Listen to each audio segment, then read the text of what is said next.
Hello, welcome to September 1st, 2025. My name is Kurt, and this is my daily Good Life meditation, an exercise that I do live every morning at around 5:30 a.m. I do this to remember my life objectives and principles, those which are outlined in my book, Going Alone, which you can read for free at goingalone.org. I also use this time to think about the last 24 hours and how I did with any interesting challenges or opportunities and/or any interesting atmospheric changes within myself that are going on. How is the quality of my life, the trajectory, what kind of inertia do I sense? What kind of resistance is there? All these big things, as well as the incidents that make up the more interesting and challenging moments of the day, are what I try to discuss or catalog here. I do talk about sensitive subjects like death reliably every day, and some other subjects too. So if you're a little sensitive to those topics, be warned. Also, this is a personal journal, so I'm at liberty to talk about any topic for as long as I want in any way I like. I can flatter myself or criticize myself to my heart's content.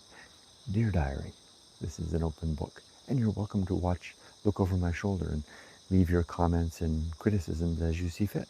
I will read those at the end, but I don't read them typically as I'm going along. Keep my flow going.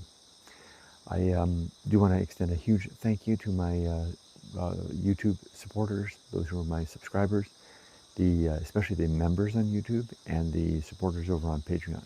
Thank you so much. I really do appreciate it. Now that I'm floating, I have an idea that I'm going to be in a better position to begin utilizing the abundant resources that you all are sharing with me to help facilitate those ends. The ends of, I would have once called it adventure, but now I would call them the ends of floating.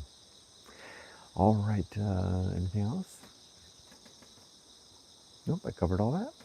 Okay, let's get into it. Temperature. I knew there was something else. Let's do a quick check of the temperature. It's right on 25 degrees Celsius and 83% humidity. So right on this temperature at this time every morning, but the humidity is just a tad bit less, and you can feel it. It really does feel that way. I don't know what the atmosphere of the day is going to be. I didn't check the weather yet. I can see some clouds, but I expect it's going to be another hot one. But summer has begun its retreat. So I imagine that there'll be less and less of the showy, brash bravado of summer on a going forward basis, and more of the incidental and what is it? The softening days of autumn. Okay, so let's talk about yesterday, the last 24 hours. I only have one note in my notebook, and that note is all day floating. Now, that is a simple 3 words, but carrying on with the floating theme, which I think now is going to be rife throughout my monologues, my writing, everything. I think floating is the theme for the rest of my life, most likely. It's no longer walking in Japan. It's not going to be walking the dog in Japan. Maybe it'll be floating in Japan.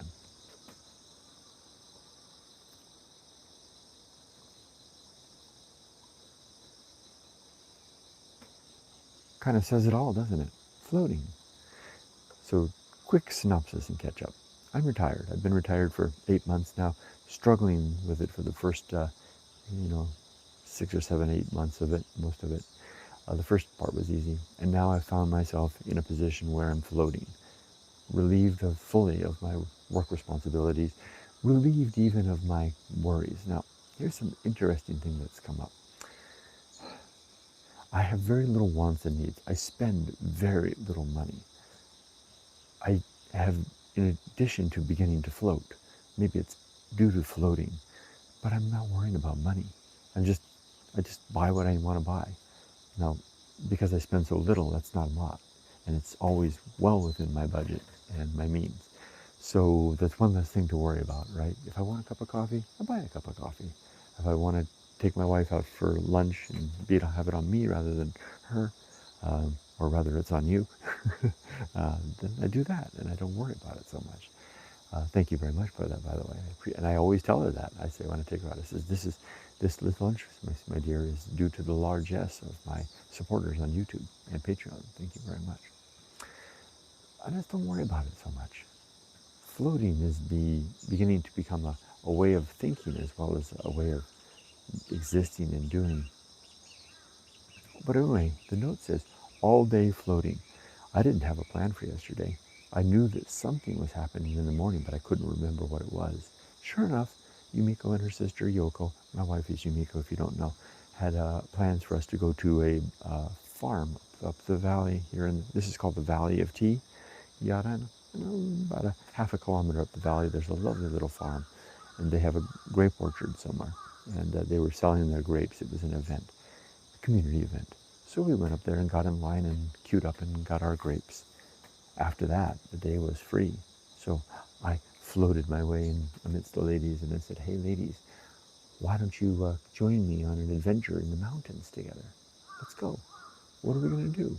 Well, I have some ideas. Maybe we can go have I knew that Yumiko wanted to try that wasabi rice place for that very simple rice dish that we had visited on Saturday that had a restaurant that served, it was in a village called Utsugi that is the birthplace of wasabi cultivation in Japan. And they have a special dish there, a very simple kind of a peasant's dish, a bowl of rice with bonito flakes, a big glob of wasabi, and a little soy sauce. We went up there to have that. 700 yen, $4.75. Very good meal. We did that, and then once I was floating, I began to just drift us around. Yumiko asked me, she said, what else could we do? And I said, I got you covered. I found us a place to go to the river. I found us an old Akia house to look at. It was an old boys' retreat back in the Showa period. And we floated through the rest of the day. By late afternoon, we arrived back home. Yoko took over the floating, and she had found us a nice ramen restaurant in Shimizu to go to, and I relinquished control of the float. And we drifted our way over to my father-in-law drifted our way over and had a wonderful little dinner. Again, without thinking or concerning about much of anything, being very careful and deliberate, finding myself, as I mentioned a couple of times, speaking much less. There were long stretches of quietude amidst the day. Now, the Japanese are normally very adept at being quiet. Me, takes some practice. But while we were floating, literally here and there, and at one point in a river, we sat there in the river, up very, very high up in the mountains. I found a place for us to park our four-wheel drive Jimny under a bridge. And we made our way down to the water, taking off our shoes and wading in. The ladies wading off together as sisters do, talking softly about whatever it is that sisters discuss. Off they went into the distance. I sat on a rock, and I found Daruma-san. Yes, if you see this little statue behind me, this is Daruma. He's the founder of the Zen sect of Buddhism. And while I sat on a rock in the middle of the river, I looked down and I saw Daruma-san at my feet. I'll show him to you. I brought him home. But let me go wet him.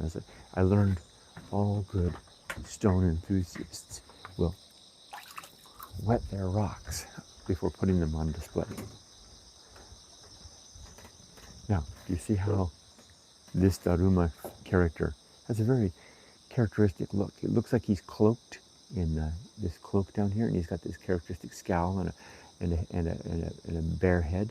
I found this rock that I think looks a whole lot like him, don't you think? He's got the little cloak, the face. He even has the scowl right there. I found a Daruma. I was just sitting on a rock in the middle of a river, and the Abe River, no less. And I looked down and saw that in the water and said, "Oh, hey, Daruma, nice to see you." So I took that home, and I'm going to add it to my little collection. I have another Daruma stone that I found here. It's too big for me to carry over and wet, but I think you'll see it. I found this as well. There's another Daruma. You can see the cloak and all that stuff. I have to watch out if I put too many big heavy rocks up here. my balcony shall collapse. So there's my Daruma. So I found that, and then while the ladies were off walking so far away, talking, I lifted my camera, the one that I'm using to talk to you right now, the window through which you see me, and I gazed at them at the distance, and there were thousands of akatambo, red dragonflies, flying everywhere around the river, thousands of them. And I did that fancy thing with the focus, and you could see as the ladies were standing in the water, the dragonflies everywhere. It was an amazing sight. I captured that on video. It's in today's Retiring in Japan upload. I also uploaded that as an independent yesterday. So enough about those. Those kind of details are kind of neither here nor there. The point was, it was another day of floating. I would count that as day 5 of floating. So I was wondering if this floating sensation would end. It doesn't seem to be ending. It seems to be perhaps a new way of being. I think I found my way through, folks. I think I found my way. It takes time to get here. I think that my other fellow retirees that sometimes join me here might recognize the sensation. You can't get it in a 2-week holiday. You can't get it in a 1-month holiday. You can't get it even in a full summer sabbatical, because you know you have to come back. This is a boon of retirement, where you know you're not coming back, where you know that the workday life is over and you're free. And it takes time to float, to begin to float after disconnecting from the infrastructure, from the firmament, from the substance of our former life. Now, I also see now that there's two ways that this can go. Maybe there's a third way that I'm simply not cognizant of yet, but I think there's 2 ways. We either float or we sink. If Evelyn sees this, Evelyn probably is looking across the street at her neighbor. Evelyn's traveling right now. You're traveling today, Evelyn. Good luck if you see this video. Well wishes to you, Evelyn, on your journey today. But Evelyn also has a neighbor who has sunk, and I have one right around the corner here. And I'm not casting aspersions of any sort. It's a cautionary tale, an observation that some of us, and for a while there, I thought I might be one of them. So many of us can never float, or we float very poorly. Or we sink. Sinking is the worst, because it's drowning before we die. It's kind of a miserable, dark place to pass the remainder of our lives at the bottom of the sea. Now maybe I have further learning and understanding to gain that will help me to see a better side of that picture, but I don't think it is. People that are there report to me firsthand that it's a miserable place to be. My neighbor right over here has told me clearly several times as such that it's a sad and miserable place. I need to think then. What is it that marks and makes the difference between those who float and those who sink? Something to think about and reflect on further, and to share, and also to solicit your feedback, because a lot of you out there have experience with this or ideas about it. Okay, enough about that. Yesterday was an amazing day. Let's now go to the Creed. I'm going to go over my 8 objectives. Again, you can read about them in Going Alone in the chapter titled The Good Life. My 8 objectives are to be always ready to die, to make good and effective use of time, to develop and maintain good and sound life principles, to cultivate good emotional reactions, to perform good actions relative to my values, to do just one thing, to recognize my true limits and true opportunities. That's number 6. Number 7 is to do just one thing at a time, and do that thing slowly, deliberately, and carefully, and to keep my balance. As for today's principle, I believe I'm going to read the principle of family.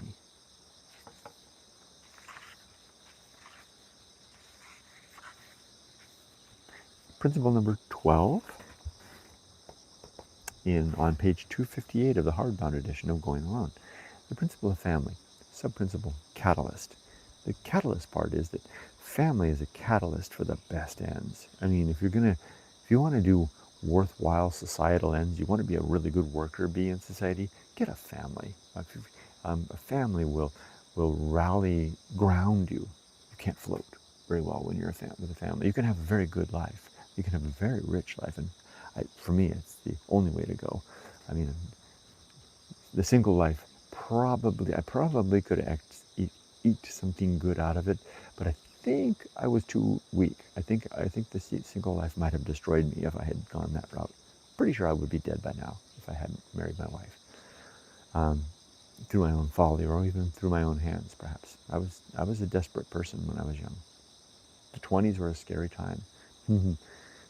three decades of trial and error, and fearful striving and desperate failure. That was a long time that was a long season of failure in my life. Most of my life has been failure. Okay, people get mad when I say that. It's like when I talk about death. People get upset and send me cards and letters. Quit talking about death. You got to live long life to live. And people get mad when people get upset at me. They don't get mad. They get upset. Maybe, I don't know why, when I describe myself as a failure. And I failed at just about everything in life. Oh, hello, failure, my old friend. All right. So catalyst, though, I put catalyst as a sub-principle for family, because if you get a family and you've got good sights towards virtue, then the family is going to be a great catalyst.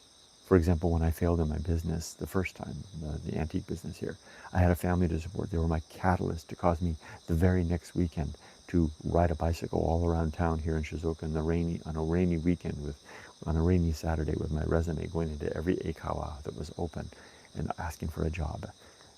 Every time that I need to push through to the next level, it's my family that was the catalyst that saw that through. So that's why principal family provides a lot of great benefit in life. Being a catalyst for better ends is one of them. Here we go. I'm going to read. There's no quote here. The principle of family. Our people make up the context of our lives in terms of purpose, obligation, mission, feedback, support, and ultimately the best and most intangible part of being alive. We begin with the people to whom we are born, the chance family which we gain by accident of birth. We grow then with the family we later decide, our friends and our partners and our spouse and the children we in turn together make. Or I should say adopt. That's the added part. From these we gain our decided mission and our direction and our guidance forward, for better or worse, for richer or poorer, in sickness and in health, till death or very good cause do us part. Without this connection and circumstance, we can still live a rich and meaningful life. That's very important. That's true. You don't necessarily have to have a family to live a rich and meaningful life. It just makes it, in many ways, it catalyzes us naturally towards very useful ends. Though the way may be harder at times as we strive with less mandate, catalyst perhaps, to compel us through thick and thin, less necessity to push us out the door to our jobs on days when we'd rather not, and through many years and decades of hard work, sacrifice, and giving, the very selfless endeavors which yield virtue from the dawning chaos of our lives, rising and falling and one day utterly failing. Knowledge of our own death is important in that. Awareness of it, being catalyzed alone by that as well. We can catalyze ourselves with our cognizance of death almost just as well, maybe better yet, than family. But put them together and you got something special. And if, once dead, we've left behind the fact and echo of our virtuous living within the family we formed and supported and maintained, then our life will hardly have been lived in vain, even if everything eventually, one day, is in vain. I just couldn't help but put that bit of nihilism in there. Nihilism is too strong a word. Couldn't put a little bit of my bleak cosmology in at the end, huh? Okay, now what is my plan for today? Well, I'm gonna send a gift. There's a gentleman who is an artist who did my avatar years ago, a painting. If you see my social media and my avatar, the guy with the hat, the cowboy hat, that's actually a painting based on a photo. And I was recently, that person that did the art showed up in comments last week, and so I got their address, and they're in Canada, so I don't have to worry about the tariff, so I can send them a nice gift to thank them for beautiful art that they shared with me all those years ago that became basically my online image. So thank you for that. I'm going to send that gift, and other than that, I'm just planning to float. Let's go ahead and read comments. Hello, Julie BBB. Good afternoon. We actually made it to 90 today. Ooh, that's hot. Hello, Michael. Hello, Tim. Weather check from the UK at 9:35 p.m. is 13.4 C and 83% humidity. Cooler nights and getting darker earlier in the evenings. Summer is slipping away. Doesn't have a chance now. How we got it on the run, right, Tim? Look at it. It's hardly even, not even peeking over my shoulders yet. You hear the crickets, right? Francisco Zanetti, it's good to see you. Hello, thank you for sharing thoughts. You're very welcome. And thank you to all of you who share your comments and your thoughts. Ruby's 200. I think I've seen your name before. It's good to see you back. Good to see you again. I have seen you. There's an again. Good to see you again. Good to see you as well, Ruby, again. There's Robert. Robert says hi to everybody, as Robert always does. Tim says hi to Robert, aka Believe in Yourself. Robert says current weather in Napanee, Ontario is 24 C and 43% humidity.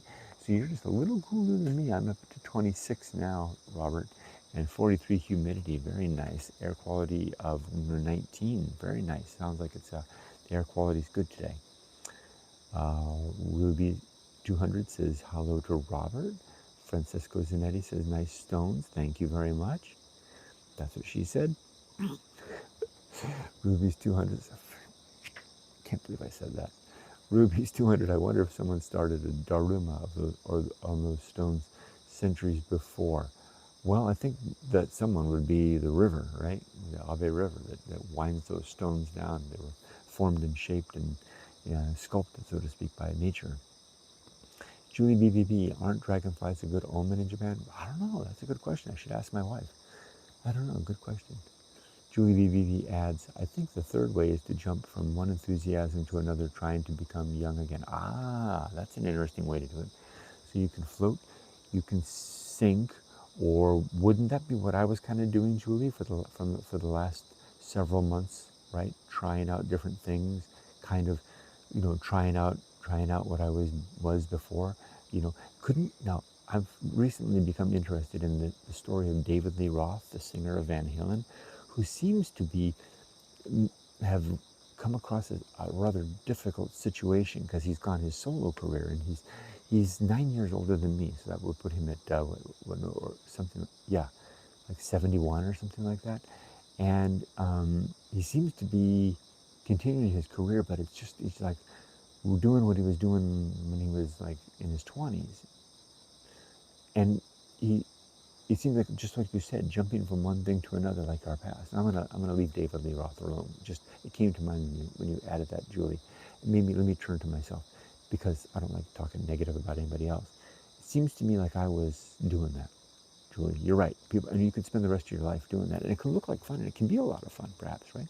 Maybe that's the hashtag distraction route. Thanks for adding that, Julie. I appreciate that. There's Evelyn. She is here. Hi, I'm chiming in from JFK Airport. Miserable place to be. I refuse. What do you refuse? You refuse what, Evelyn? It looks like they just announced her flight. I refuse all boarding flight 642 to Athens, or wherever you're going. Good, I'm good. Well, happy flying, Evelyn. Wishing you all the best on your trip. Let us know when you make it safe if you can. Julie adds, although this can be close to floating and then finding things of interest. Yeah, and you, Matt, I think you were the one that added, or someone added. Was it you, Julie, that you can park the raft and get out once in a while? That's an interesting observation. Julie says, hi, Evelyn. Good luck there. Robert says hi to Evelyn and adds, JFK is a big airport. I've spent more time than I prefer changing flights there. Robert says, spent even. Okay, correction of writing. Tim says, I have to say the first few months in retirement were perhaps the most disappointing. I was expecting this big change to wash over me of freedom, happiness, which didn't happen, Tim. Yeah, me too. I was kind of, I didn't know what to expect, but I was expecting it to be better than work. It was better than work, for sure, but I didn't expect it to get so hard. And I'm glad it seems to be, at least for the last week, much easier. Ruby's 200 says, I never met anyone I can stand to be around who wanted to be around me, so I stayed single. Sounds like a good reason to stay single. Yeah. Francisco Zanetti, Tim, How did you reach equilibrium after initial disappointment? Julie says, I also chose to be single and I couldn't see myself any other way. And I think that, and I would have probably remained single if I hadn't met Yumiko. She was just such an amicable partner for my way of being. Before that, I was kind of like the two of you.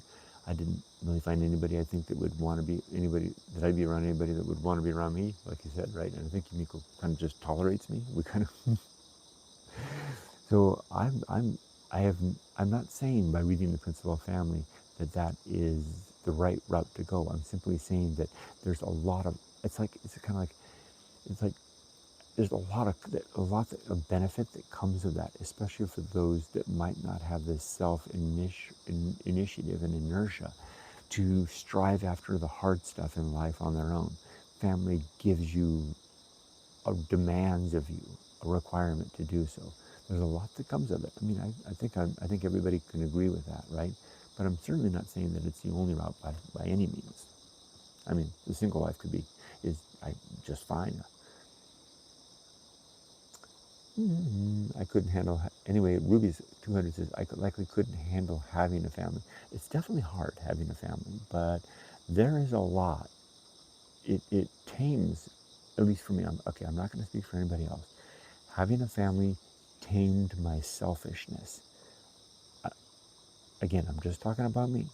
I was a very selfish person leaving my 20s going into my 30s. And having a child forced me to begin looking hard at beyond myself at better ways. Now, there's other ways that can be done as well, and a lot of people are not naturally as selfish as I once was. And I still have some work to do, but for the most part, I think I largely overcame that. Robert says, Ruby's 200, I think you could. Penguin, Robert, Kim says, at Francisco, I had to learn first that retirement is a reward, which I found hard to accept. Yeah, you've said that before, Tim. I've given a lot of thought to that. I actually felt quite guilty finishing work. It took me some 6 months to adjust to retired life and let go of that frantic working life. Tim, I have an interesting angle on that, in that I don't know how public you are. I don't know if you have a YouTube channel or anything like that, but I'm very public with my life. And so I'm talking about a subject that I'm keenly aware that a large number of people are not in retirement. They're suffering the way Tim and I and others once did in work, and some of them will have no prospect of ever retiring because they tell me about it. They write to me and tell me about that.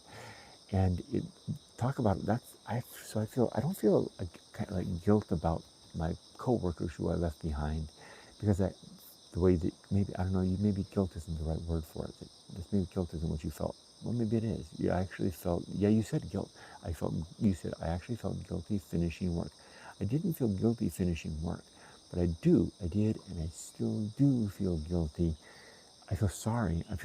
Sorry is not the word. Here's the thing. I feel like a heel complaining about the struggle of being free in the face of people who are not free, and maybe some of them who have no prospect of ever being free. But yet, I know that I need to, and I want to, get through this, and I want to speak about this experience for the benefit of anybody that might be interested, especially those that might go through this as well. Like my own brother, he's on the cusp of retirement himself, and I like to share with him the life cycle of this learning to float process. Okay, so thank you, Tim, for responding to Francisco about your experience and there. Francisco responds to Tim and says thank you to Tim, and notes that Tim's comment was interesting. Evelyn says, thanks everyone. I am going alone, capital G, capital A, good job. I am married, but it's quite unconventional and often feels like I am single. Oh, that's an interesting aspect of your life I wasn't aware of, Evelyn. I've known people like that. There was a time in my life. Well, sometimes it's like that. I mean, people can live those lives, right? Ruby's 200 says, to Robert, it's complicated, but I choose this life to spare others as well. That's a very mature thing to do. You know, if I hadn't met Yumiko or someone kind of like her, I probably would have done the same thing, because I know that I'm I was a handful in my younger years. I'm not much of a handful anymore, but yeah, I put Yumiko through a lot. Robert says to Ruby's 200, that feels better, you saying it like that. You chose that life. There's no need to justify this choice to anyone. That's right. Macha Poki. Hello, Macha Poki. I like that name. Aloha from Hawaii Island. Very nice. Greetings, aloha. Robert says to hello to Macha Popoki. Evelyn says, refuse to be like my neighbors stuck in that place. Good for you, Evelyn. Let's see, why don't you go let's go afloating, Evelyn. Julie says, maybe the word you are looking for is compassion for people that cannot retire when they want to. Thank you, Julie. That is the word I'm looking for. And that's not that I want to have compassion. I do have compassion for them.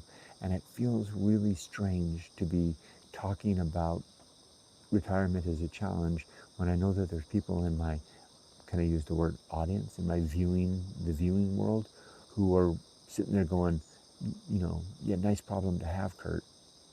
Well, you know, it's all relative, right? I mean, problems are problems in whatever circumstance and situation and setting we find ourselves in, right? And the feeling and the sensation in them is real, whether it's choosing the dilemma of choosing what kind of ice cream to have, or the dilemma of the fact that you don't have enough food to eat. They're both dilemmas of a strange sort, right? I mean, sure, they're not equal, but they're both dilemmas, and they feel a challenge at the moment. Okay, maybe ice cream wasn't the right best choice. Or perhaps empathy. There you go. Thank you, Julie. Okay, I'm Ray. Good to see you, Ray. Just in time for the end of the stream. Yet, we're just wrapping up. Julie, hello. Julie's responding to Robert saying, yes, believe. Tim says, it's strange. Although I felt guilty finishing work at the time, now I will tell anyone working, try and retire as soon as you can, as life is literally too short. There's more to do than just work. Tim, it's so funny that you said that, because literally as I pushed, when I start the stream, I click the live button. It's about a 20-second window of time between when I click the live button and the actual live begins. And I was standing here watching the timer, because I know when it gets to 17 seconds, it takes about 3 or 4 seconds before the timer appears. And then when it gets to the 17-second mark, that's when you all are seeing me. I've kind of figured it out. And I've got it down when you see, if you see these videos in record mode and you see it starts up and it goes, hi, welcome to Retiring in Japan. That means that's the day I got the timing just right. Anyway, doing that 20 seconds, Tim, that's literally, I think I spoke it out loud. I said to myself, I said, retire as soon as you damn can, you know, because there was a thought in my head that was spinning along about people who are waiting, who have the means to retire, but are waiting for some reason. And I was like, because I have a friend that's doing that, and I want to scream at them, get out while you can. And yeah, and Tim, you've said that before. And you and I both were kind of pushed to it by circumstance, right? And I'm so glad we did. Literally just too short. Yep. Alkayama Ray is reporting a temperature of 27 degrees and 88% from Okayama. 27, it's 27 here and 84 here in Shizuoka. So Okayama and Shizuoka are very similar this morning, Ray. Robert says hi to Ray. Okayama Ray is waving at Robert, aka Believe in Yourself. Ruby's 200 says, still, I miss not having a family. This branch of the family did not succeed. I have no one to which to leave inheritance. It's funny, again, you know, we have a lot of convergent thoughts here. Our branch of the family didn't, this can happen even if you have, you know, a family. We were talking to my sister-in-law the other day. We're going to be closing the family grave for the Suzuki family. There's no Suzukis left. So after Yoko dies, before she dies, she's going to make arrangements with the priest to close down the family grave, because there's no one left. They're coming to an end. The last heir to this is the last member of the Suzuki family is my daughter Emily, and if she marries here in Japan, she'll become something else. So the Suzukis are done. So you know, even with marriage and families end. I think 7 generations is the average. I think most families last seven generations and then they go extinct. And the idea of families going extinct is they're a very mature culture here. The Japanese are very familiar with this idea. In fact, they even have a process to bring it to an end. You can go to a cemetery and you can see the graves of all the families who have died, so to speak, literally. Um, Robert says he's hoping to be adopted. Ruby is smiling at Robert. Julie says, I tell people to retire when they are still healthy. Yeah, yeah. And just to linger on that, isn't it, we can live long into retirement, but we may not be healthy for very long, right? I already feel my health going down fast. Tim says, very true, Julie. That was my main reason to retire sooner than later. Yep, still you can get out there and run, right, Tim? Sarah, hi Sarah. It's 8 degrees Celsius and 86 humidity in Melbourne. Still in the winter time there. Ooh, that's cool. It's good to see you, Sarah. All right, everybody, I've reached the end of comments. I'm going to sign off for now, 36 minutes in. This will give me time to finish the upload for retiring in Japan before I go off and do radio exercise. Evelyn, if you're still watching, happy flying. I hope you'll chime in and let us know you made it safe wherever the heck you're going. I know it's going to be great. I'm laying odds it's either Greece or Italy or somewhere thereabouts. Take care, everybody. Be safe, but not too safe. Wish you all the best. Bye-bye.